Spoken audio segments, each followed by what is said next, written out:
Today I'm taking a look at Canon's T6i camera.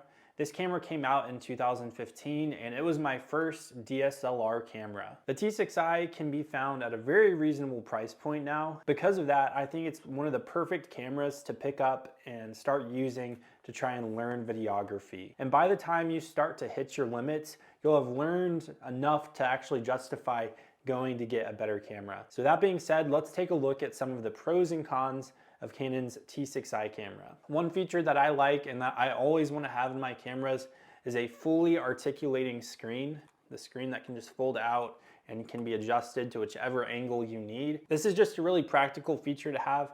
Maybe you want to hold the camera up really high and you want to be able to see what you're recording. You can actually tilt that little screen down, or the same thing if you're filming really low, you can tilt that screen up. In addition, this is a great feature if you want to do any kind of vlogging. You can flip the screen around and be able to frame yourself correctly. The next feature I like about this camera is just the image quality. So while the camera can't film at 4K, it's maxed out at 1080p. The quality of the images that come out of it do look really good in both photo and video. The colors and everything that come right out of the camera look pretty darn good for the amount of money that you pay for it. If you want something that's gonna look nice and just give you a better image than maybe just an iPhone or something that just looks more professional, this is gonna be a good way to go. Another nice feature is that it does have a little microphone jack in the side here. So if you do want to use an external microphone, you do have the option to do that. If you've used any kind of Canon camera before, you'll find that the user interface is just very simple,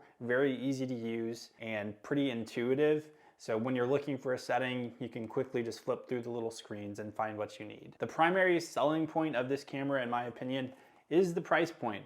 It's not very expensive, and as far as the quality and the features that you get in this camera, it's the perfect entry-level camera, in my opinion. If you're still kind of new to the world of cameras, $300, $400, that may seem like a lot of money, but you can very quickly and easily end up spending $5, $10, $15, $20,000 on a camera. So that $300 or $400 price point for entry into this field really isn't that bad. Now let's cover the cons really quick. Like I mentioned, this camera does not have 4K. You're limited to 1080p for pretty much everything that you shoot. 1080p gets a bad rap nowadays. Most people don't even notice if something's not 4K. So again, this is limited to 1080p, but depending on what you're doing, that may not really matter. Something else that real professional videographers may care about is whether or not this camera is full frame. This is not a full frame camera, it is a crop sensor. And so that means when you put a lens on here and it's marketed, say, as a 24mm lens, you have to multiply that 24 times 1.6. And so that means that 24mm lens is really more like a 38. And if you're filming in smaller spaces, that's something you'll just want to consider. You may have to go a little bit further back with this camera to capture everything you want in your scene. When I purchased this camera, it was primarily for video. So this is the first camera we used, and we've since grown our channel to about 200,000 subscribers. And so this is a perfectly good camera for YouTube for getting started with that. However, as it relates to video, my biggest issue with it is that it doesn't have any kind of stabilization.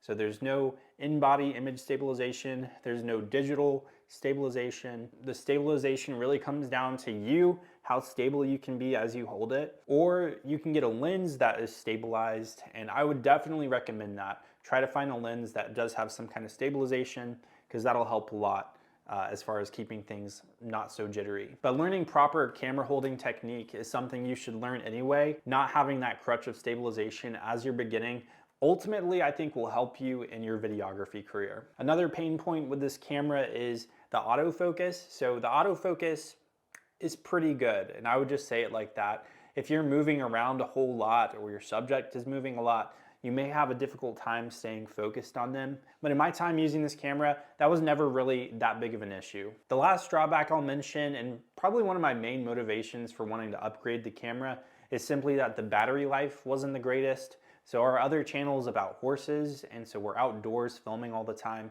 And so in the colder seasons, these batteries didn't perform as well, and I'd end up having to switch out a lot or just cutting it a little bit close as far as having enough power to finish our shoots. That is something to consider, but if you live in a warmer climate where you only plan on doing like shorter videos, I think the battery will be just fine for you. So in conclusion, if you're looking for a budget-friendly camera to get into videography or photography, I think this camera is the perfect option to go with. It has all the manual options that you would find in a more professional camera, so you can start learning those skills and mastering those things before moving on to a bigger, nicer camera. You can check the current price on this one in the link I've put in the description. It is an affiliate link, so thank you if you purchase via that link. But I hope this video was helpful for you, and I'll see you guys in the next video.